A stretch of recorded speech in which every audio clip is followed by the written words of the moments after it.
Okay, Mark Heath here at Suffolk Punch Boxing Gym here in Martlesham, home of Suffolk's very own British and Commonwealth heavyweight champion Fabio Wardley, of course. I'm here today to speak to someone who's also about to make a bit of history, Eilish Tierney, who's about to become Suffolk's first professional female boxer. Eilish, first of all, thanks for having us down, much appreciated. Thanks for taking the time. What are you, about a week out from your first pro fight? How are you feeling? Yeah, no, it's been a crazy journey this few 8 weeks of camp, but we're getting there. Finally got a date. Opponent's almost there, so just 1 week left of just grinding and then put a show on. 100%. Tell us how you got into it then, first of all, because there's a great story behind, again, how you started boxing, got into fighting in the first place. So take us back. How did it all begin? So it was lockdown, really. I was 15 stone when I started boxing. Needed a bit of an outlet. Needed to change how I was living. Boxing was recommended to me, and during lockdown, 5 stone later, I first had my first white collar charity fight. 12 weeks camp, lost a bit more weight, lost the fight, and was like, no, I really enjoyed this. So just kept going, and 11 fights later, 3 years later, and I'm a pro boxer. And you had a bit of amateur experience as well, didn't you, before you turned pro? Yeah, I had 3 amateur bouts last season down at Ipswich Boxing Club. A massive help to my career. Wouldn't be able to be where I am without the people that helped me down there. So yeah, it's crazy. And amateurs are it's just a bit different to white collar, than not knowing who you're fighting, the engine, the skill. But yeah, met some lovely people along the way, got in the ring with some amazing people. But yeah, hopefully just going to up it now, take it to the pros and just see how far I can go with this now. Obviously, that's not something everyone can do. Not everyone can start boxing and then suddenly think, I might as well go professional now. When did you realise that you were good at it? Well, that's a good question. I'm still learning. I'm still very much a baby in terms of boxing. There are people out there that have done it for years. But I'm switched on, I'm driven, I listen well, and I work really hard. And I think that just beats talent any day. So I turn up, I put my shift in, and hopefully I'm going to get the outcome that I need. And speaking of putting shifts in, you have been putting shifts in sparring-wise. You've been having some unbelievable sparring. I mean, we talk about Fab having great sparring with world champions. Yeah. You've been sparring world champions as well. Nina Hughes, Ebony Bridges, a lot of people know that name. Yeah. You've been down the road sparring Ronnie Dean as well at Graham Everett's gym. You talk a little bit about the learning process that's been and kind of stepping into the ring with fighters of that calibre and sparring them? It's always, you start fast. It's very much from the get-go. But the learning I've had from the amazing women that I've stepped in with, like you said, Nina Hughes, Ebony, Ronnie, got some rounds in with Harley Whitwell in Cambridge, Maisie Rose, all these people are up and coming.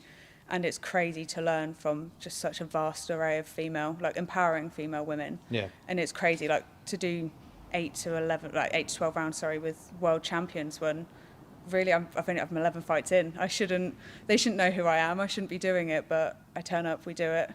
And it's just an amazing learning curve. It's crazy. Yeah. Are you enjoying every step of the journey? Because clearly it's a lot of hard work. I mean, you're getting into the ring, you're obviously getting punched and that kind of stuff. Particularly when you step in with people who are world champions, daunting. Is enjoy that part of the journey? Is that the right word?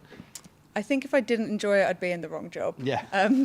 But I enjoy learning. I enjoy trying new things, and a lot of boxing is just being patient, learning, and not just getting sucked into the scrap, because boxing is a sport and there is a discipline to it, and I'm still learning, like I said, along the way. But to have these amazing women around me and then want me back for more rounds when they're world champions, I'm just me from Suffolk, no one. Yeah. I don't have an amazing amateur background or anything like some of these women do, but for them to put the time and effort in with me is amazing. Yeah.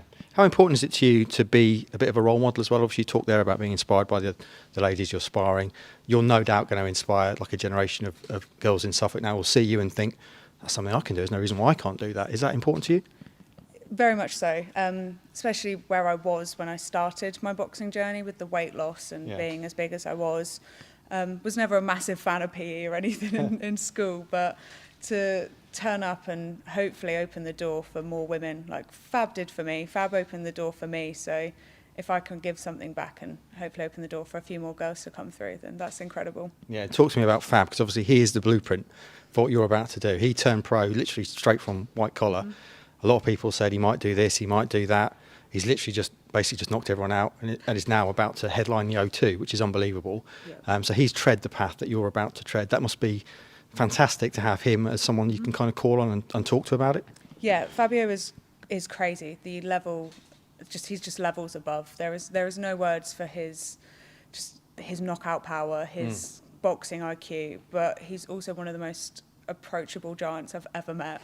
He's lovely. He's helped me out a lot because there's a lot of uncertainty in boxing. Yeah. There's a lot of doubting yourself and questioning whether you're doing the right thing, you're around the right people.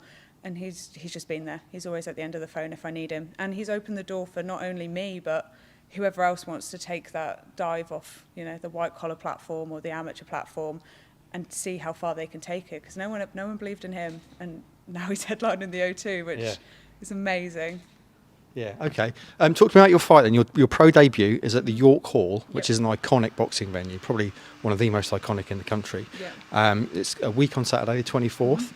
You haven't got an opponent as yet. You're going to be fighting at featherweight. Yeah. How are you feeling about the whole thing? I feel amazing. I feel probably the best shape I've ever been in. Yep. I'm ready to put those 8 ounce on and just show everyone why they should be there to watch me. Like, Fabio's great. He's the heavyweight, but I'm the first female. Yeah. And I feel like that I need to put a show on. I need to make a statement, and I'm just ready for it. I've worked too hard not to. And tell us a little bit about what kind of fighter you are, because there's many different types of boxers. Are you a technician? Are you a puncher? Are you a scrapper? What kind of fighter can people expect to see when you step into the ring? I think it all depends. Like, I'm a bit of a slow starter, again, like Fabio. Yeah. I think it's just the gym. Yeah, it must be. But when I get going, like, I can adapt and I can be technical. I can be a bit of a brawler if I have to be. I can be on the back foot. Like, I'm very good at adapting in the situation I'm in, and it's been quite successful so far. So. Okay. And final question. Literally, I think 5 and a bit years ago, I stood over there with Fab. I think he was about 4-0 as a pro at the time. He just signed with Dillian White, and he told me he was going to be world champion. Which at the time, obviously, that's a big shout. Yep. But he's done nothing to disprove that since. So how far do you think Eilish Tierney can go in this game? Because it is possible to make big moves, isn't it, in the women's game quite quickly? I'll be world champion. I have said this to my coach, and I've said it to Fabio. I will be world champion before he is. Please, mark my words. Prove me wrong. But in the female game, especially where there is a little less competition, the girls out there in my weight division, there's crazy competition. Yeah. But I'm not going to say no. I'm here for a reason. I'm not here just to fight at York Hall. Like, I'm here to headline the O2. Fab can be on my undercards. I love that. You're in Amanda Serrano's division, of course, aren't you? Which is quite a daunting champion to have at the top of the table. I wouldn't say no. I'd give it my best. Superb. Okay, well, February 24th, isn't it? York Hall. Tickets still available? Yep, still got tickets. Just message me, message the gym. We can sort you out. Superb. Thanks so much for having us, Eilish. Best of luck. There you go. Then you heard it here first. Not only is she Suffolk's first pro female boxer, she's going to be Suffolk's first world champion boxer, ahead of even Fabio Wardley. So remember the name, Eilish Tierney. Don't miss her fight.